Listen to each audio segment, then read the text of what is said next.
Okay, so we have discussed dress shirts and faux pas associated with them. Now I would like to move on to neckwear.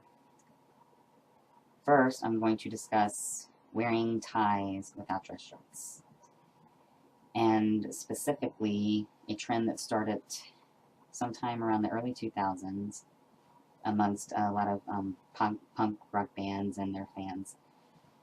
Wearing ties with t-shirts, and not even with suits. I've seen them with suits, without suits. I've seen ties with polo shirts even, which is not a good look either.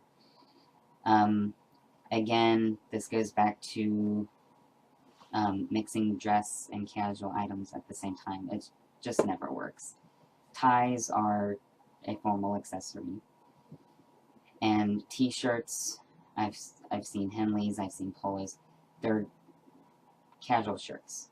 They just don't belong with ties, and especially with suits, and especially in the office place, or if you're trying to convey some kind of dressed up look and you think, oh, I have a tie on, I'm dressed up, you're not. If you're wearing the tie improperly, you're giving the wrong message. People think, again, it's just, that's kind of sophomore look. That's something, it's a certain kind of trend or fad. It's stylized for a certain kind of look, and that's fine. If that's who you are and that's the look you're going for, that's fine. But in an office environment or some kind of important function that requires a certain level of dress, it's just not a good look. And I know, the celebrities do it on the red carpet and all these things. It's just not proper. It doesn't belong. And here are a few examples of wearing ties without t-shirts.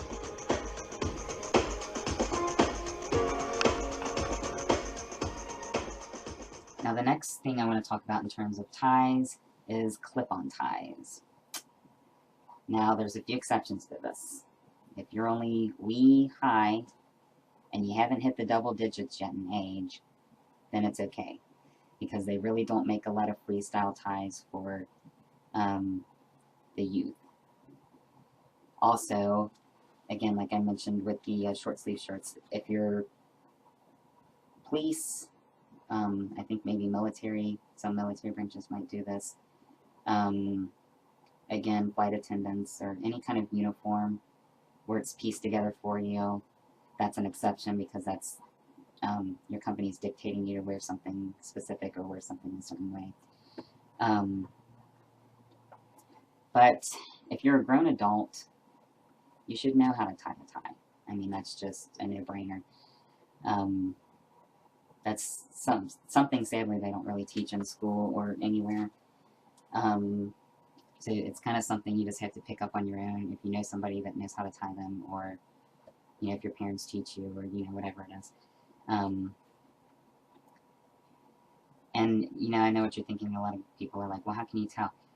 You can usually tell. There's a certain symmetry to a clip-on tie, in terms of the knot and the dimple. Everything's just very geometrical, and that's not something that can be easily replicated when tying one yourself. Even if you're a master at tying ties and you have the best quality ties, it's not gonna look exactly the same as the clip-on will.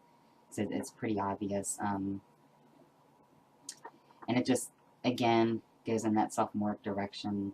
Somebody who either doesn't like wearing ties and hasn't bothered to learn to tie one, or well, really, that's all I can think of. And again, like I said, if you're a grown adult, you should know how to tie one. I'll repeat this: if you're bothered to wear ties, don't get a job that requires you to dress up. I mean, I don't know what else to say. There are certain professions that require dressing up, like banking, lawyers, some retail, like if you're working in menswear, other kind of office environments. It's going to require you to dress up. That's something you should think of ahead of time when you're choosing what profession you're going to go into. The other thing in terms of clip-on ties is zip ties. They fall in that same category.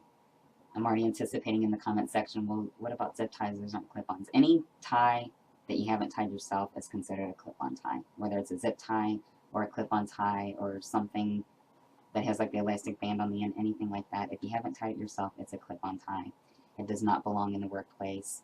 Another exception, I know a lot of times with formal wear, if you're renting and you do the long tie, they give you those zip ties, and they're pretty cheap and horrible looking, but other than that, it just shouldn't be something that exists in your wardrobe. Especially if you're working in an office environment, you should have a good collection of ties that you can tie yourself. One other thing in terms of ties, regarding to men knowing how to tie their own tie, I also notice a lot of guys will wear ties.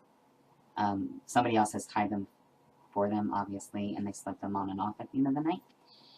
And again, you're probably thinking, well, how can you tell? Well, here's the thing. Ties, when you leave them tied, the fabric can't breathe. You need to let the fabric breathe, otherwise you create permanent creases or wrinkles in the tie. So when you take your tie off at night and you hang it up and you've only loosened it a little bit, where the knot now lies, you're creating permanent creases. So when you go to wear your tie again, somewhere in here, there's going to be wrinkles. And it's not because the tie hasn't been ironed in a while, or because this or that. It's because you haven't tied it yourself and you're hanging it up that way at night. That's may not be as obvious to others, but it's obvious to me. That's another sign that this person is wearing this tie because they have to. It's a chore for them. And it just ties back to the whole don't work in a position that's going to require a tie if you don't know how to tie one or you're bothered to wear one. So, yeah. And here are just a few examples of what I'm talking about.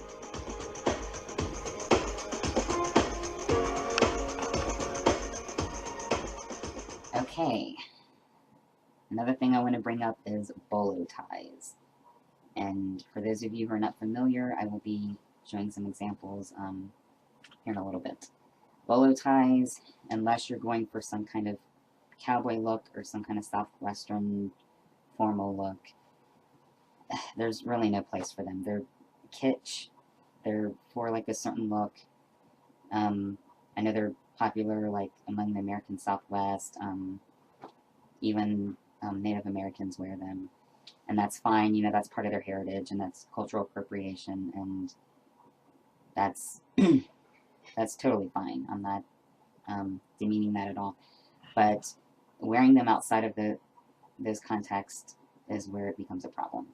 Technically, it shouldn't be considered neckwear. I mean, yes, you wear it around your neck, but it differs from like bow ties and neckties because it's more or less just a piece of string that has some kind of brooch, like jewel that sits around the neck.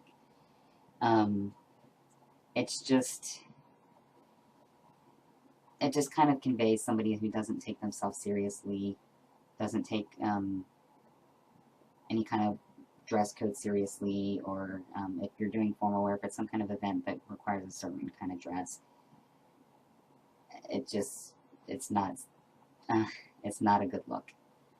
And here are a few examples of bolo ties.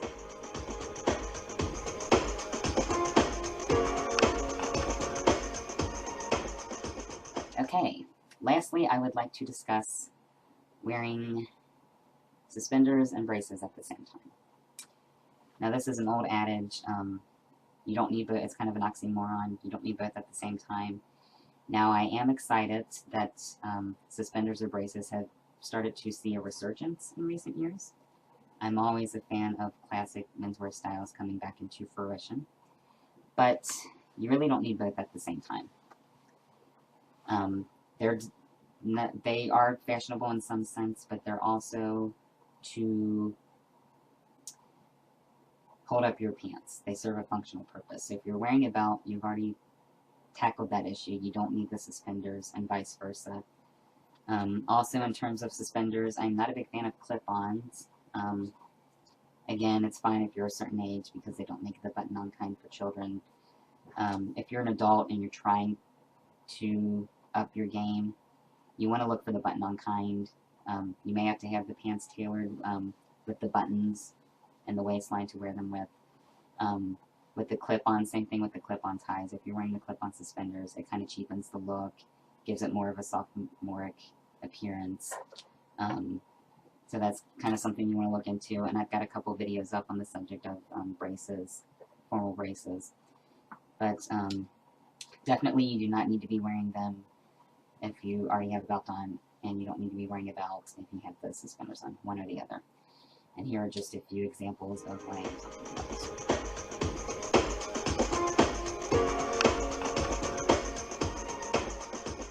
Alright, ladies and gentlemen, that wraps up our discussion on faux pas and menswear. If you have any that I have not mentioned, please leave them in the comment section. I would love to hear from you guys. Or if you have any thoughts on the faux pas that I have mentioned myself, I would also be interested to hear from you. And as always, please like and subscribe at the bottom. And until next time, this is Tiger85 signing off.